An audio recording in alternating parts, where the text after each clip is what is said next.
ایسے لوگوں کے حج کا کیا نتیجہ ہوگا؟ وہاں جا کر حج نامنظور ہو سکتا ہے، والدین کو پیار اور اخلاص کی نگاہ سے دیکھے حج مقبول کا ثواب، لاکھ مرتبہ دل میں دیکھے لاکھ حج کا ثواب ہے۔ انویسٹمنٹ ہے، سرکار نے بتلائی ہے۔ سرکار نے صرف ایک حج کیا ہے اپنی پوری زندگی میں، لیکن صحابہ جو جاتے رہے نماز پڑھتے رہے تو حضرت صدیق اکبر تو دیکھتے رہے ہوں گے، امیر حج تو دیکھتا رہا ہوگا، اس نے منع کیوں نہیں کیا؟ حضرت فاروق اعظم بھی ان میں ہوتے رہے، اس وقت انہوں نے منع کیوں نہیں کیا؟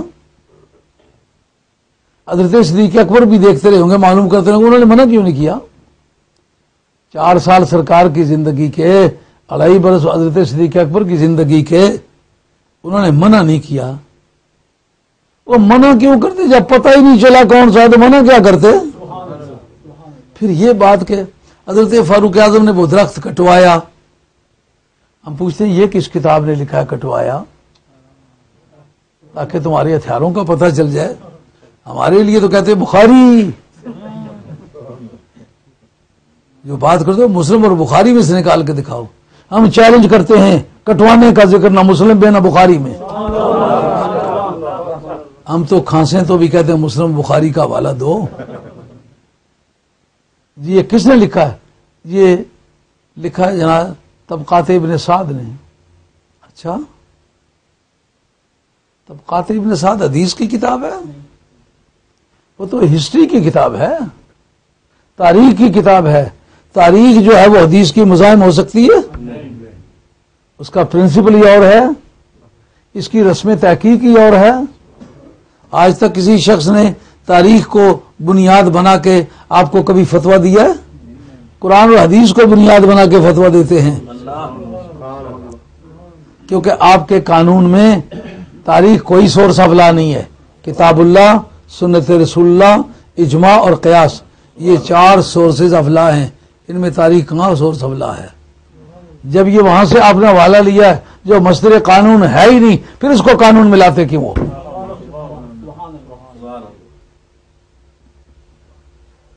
اب ہم نے یہ مان لیا کہ تم نے کتاب تاریخ کی ایک کتاب میں نکال لی ہے یہ بات، ہم کہتے ہیں یہ سند نہیں بنتی، لیکن اب ہم یہ پوچھنے کی پوزیشن میں ہے ضرور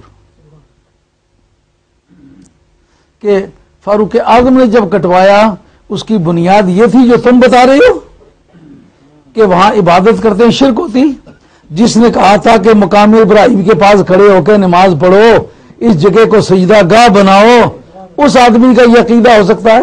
ابراہیم علیہ الصلوۃ والسلام کی پاؤں لگانے کی جگہ کو وہ سجدہ گاہ بنانا چاہے، مدینے والی سرکار کے بیٹھنے والے جگہ کو وہ شرک قرار دے، یہ عمر کا عقیدہ ہو سکتا ہے؟ کیوں بھائی؟ نعرہ تکبیر، نعرہ رسالت، نعرہ حیدریہ، نعرہ غوثیہ، سیدی مرشدی قبلہ مفکر اسلام، مذہب مہذب اہل سنت و جماعت۔ یہ جو تم نے بات گھڑ لی ہے کہ انہوں نے شرک جان کے درخت کاٹا تھا، یہ شرک جان کے کاٹنا یہ تمہاری طب آزاد ہے، اس کو تمہاری طبیعت نارسا نے جنم دیا ہے، وگرنہ یہ مسئلہ کتاب میں نہیں ہے۔ وجہ کیا تھی؟ وہ ایسے وہم سے کہ یہی ہوگا، یہی وہ درخت ہوگا جہاں سرکار بیٹھے تھے، 1 نے 2 نے 4 نے، ایسا رسمن وہم کی بنیاد پر اکٹھے ہونے شروع ہو گئے۔ حضرت فاروق اعظم نے کہا جب صحیح طور پر پتہ صدیق اکبر کو نہیں لگ سکا، مجھے نہیں لگ سکا، اشراء مبشرہ کو نہیں لگ سکا، خلفاء کو نہیں لگ سکا، تو باقی اخاد امت کو کیا حق پہنچتا ہے؟ جو جھوٹ موٹ کی نسبت ہوگی سرکار کی طرف اس کو میں کاٹوں گا۔ یہ پکی بات تو تمہارے علم میں نہیں ہے، ایسے جھوٹ موٹ ہی منسوب کر دیا۔ اس درخت کے نیچے بیٹھے تھے، جب یقینی طور پر تمہیں پتہ نہیں بیٹھے تھے، کیوں کہتے ہو بیٹھے تھے؟ اس وجہ سے درخت کو کاٹتا ہوں کہ جھوٹی نسبت میری سرکار کی طرف نہ کی جائے۔ اب وہ بات سمجھ آئی؟ جس وقت میں جھوٹے سیدوں کو چلنے نہیں دیتا، کہتے شاہ صاحب بہت تنگ دل آدمی ہیں، وہ فلاں کو سید نہیں مانتے، فلاں کو سید نہیں مانتے. میں کہتا میں جھوٹی نسبت کو نہیں مانتا. جو سچ مچ سید ہیں میں ان کی خدمت بھی کرتا ہوں، عزت بھی کرتا ہوں، اور میرا ایمان کرتا رہوں گا بھی. جھوٹی نسبت کو قبول نہیں کرتا. کیوں؟ سنی ہوں. فاروق اعظم نے جھوٹی نسبت کو قبول نہیں کیا. آگے بات سمجھ. اب دوسری آیت کی طرف آگے بڑھتے ہیں کہ پتہ چلے کہ حضرت فاروق اعظم رضی اللہ تعالیٰ عنہ کے حق میں جو آیتیں نازل ہوئی ہیں اس میں بنیادی بات کیا تھی؟ وہ بنیادی بات عقیدے کی قسم کی ہوتی رہی. اس لیے جب فاروق اعظم کی حمایت میں آیت نازل ہوگی ہم اس نتیجے پر لامحالہ پہنچیں گے کہ ان کا عقیدہ یہ تھا. اب ہم دیکھیں گے ہمارا عقیدہ کون سا ہے. اگر فاروق اعظم کے مطابق عقیدہ پھر ٹھیک ہے، اور اگر ان کے خلاف عقیدہ ہے پھر یہ عقیدہ صحیح نہیں ہے. آئیے. فلا وربک لا یؤمنون حتی یحکموک فیما شجر بینہم. وہ جو آیت گزری ہے وہ آیت نمبر 125 ہے سورہ بقرہ کی. آپ کو جس وقت ضرورت پڑے کھل کر یہ باتیں میرے بہاف پر آپ بیان کریں. اس بات کا ڈر نہ رکھیں. ٹیپ اچھی طرح یاد کر لیں. ایسا فالتو باتیں اگر کریں گے اس کی میں ذمہ داری نہیں قبول کروں. جو میں نے کی ہوئی ہیں ڈنکے کی چوٹ پر کریں. کسی جگہ پیچا پڑے فقیر حاضر ہے انشاءاللہ. یہ آیت جو آپ کے سامنے میں پڑھ رہا ہوں یہ جو مصر کی نمبرنگ ہے اس میں آیت نمبر 64 ہے. اس میں آیت نمبر 65 ہے. آیت نمبر 64 ہو یا 65 ہو آیت کے الفاظ تو موجود ہیں. فلا وربک، اے پیارے تیرے پالنے والے کی قسم،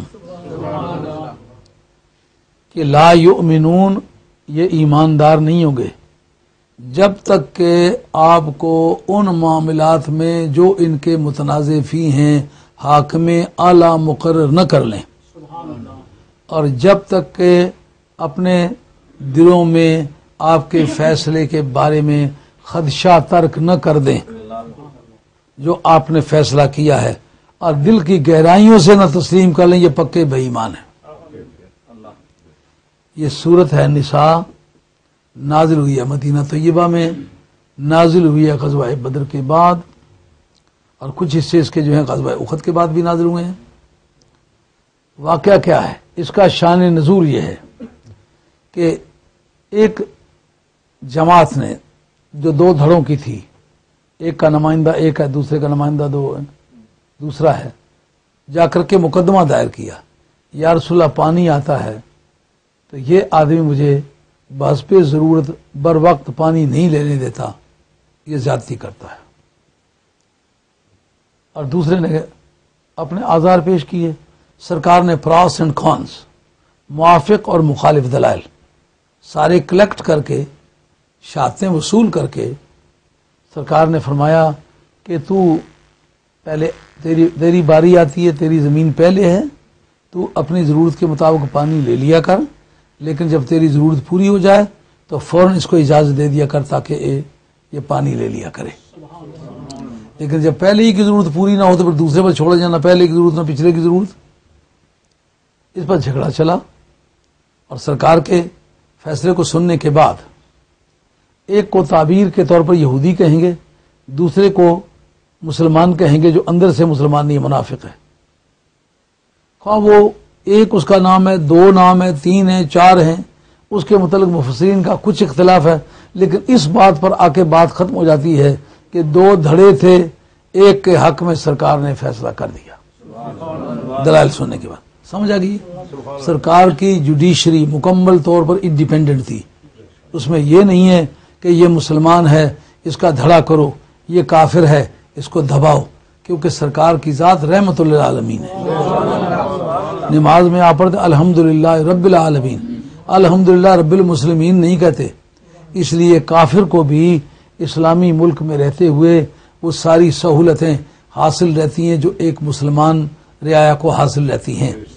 اس لیے کفار نے مسلمانوں کی رعایا بن کر اللہ کا شکریہ ادا کیا کہ ہم کافروں کے دور حکومت میں اتنے آسائش میں نہیں تھے جتنا مسلمانوں کے دور حکومت میں آسائش میں ہے.